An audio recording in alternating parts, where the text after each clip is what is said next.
I can't see it getting up unless he decides to throw more villagers onto it. But you never know.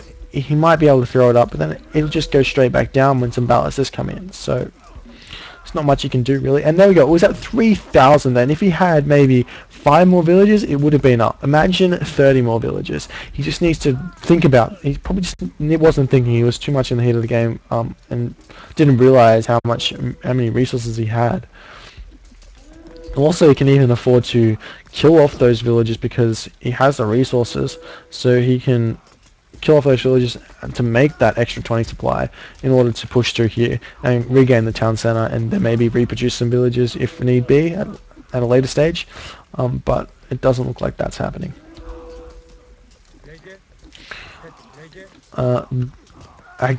Again, Berserker's sitting at the 140 supply, but he's just not pushing anywhere. The towers of Adafang are too strong. The Ballast are going to be able to push through all of the buildings and just periodically dismantle Berserker's defenses. And even so, Adafang can even has the option of just sending 20 supply over here, and then Berserker has nothing to do with that because he just doesn't have any defenses set up here. Sure, there's 5 towers, but 20 supply worth of battering rams is going to be able to take out that location easily enough.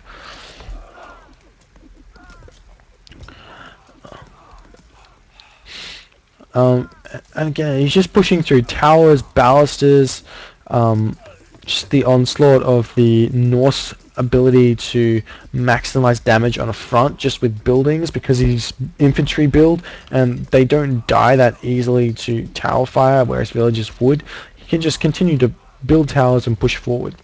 Build towers, push forward, build ballista. And if you try and kill off these ballista, well, you have like 10 towers to deal with, which will kill off all of your units.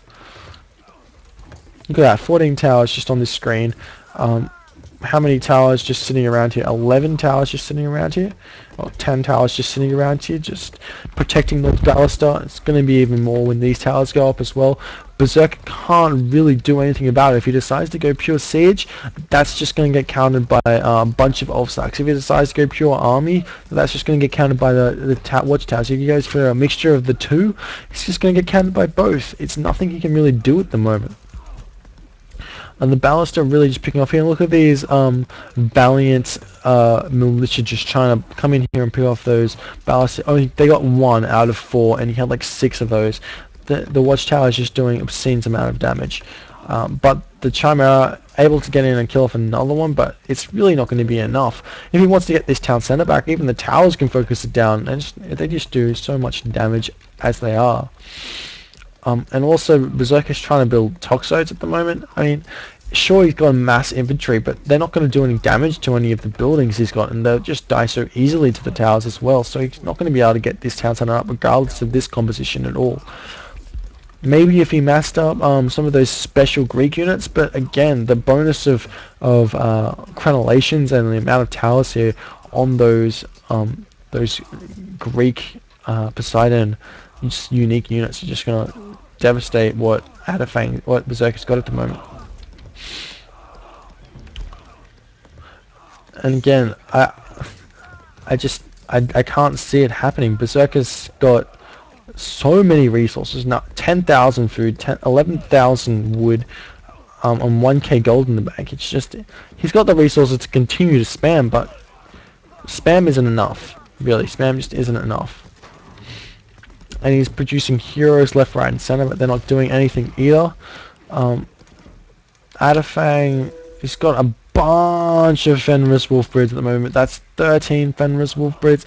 Going to come in and kill off this entire trade route. That's going to set Berserker behind a long way. Long way. And there's nothing at all that Berserker can do to counter this. There's nothing. He doesn't have enough heroes, and even if he did have his heroes over here, they'd probably still just die to the pure onslaught. And there's Berserker. There's the GG, and that's the win for Adafang. Extremely intelligent play by Adafang. Berserker could have won this game had he played more intelligently. He definitely had the mechanics down for this game. He was competing with Adafang at every corner. It's just the smarts of the Frenchman were too much for Berserker. So let's move on to game number 3. extremely shortly.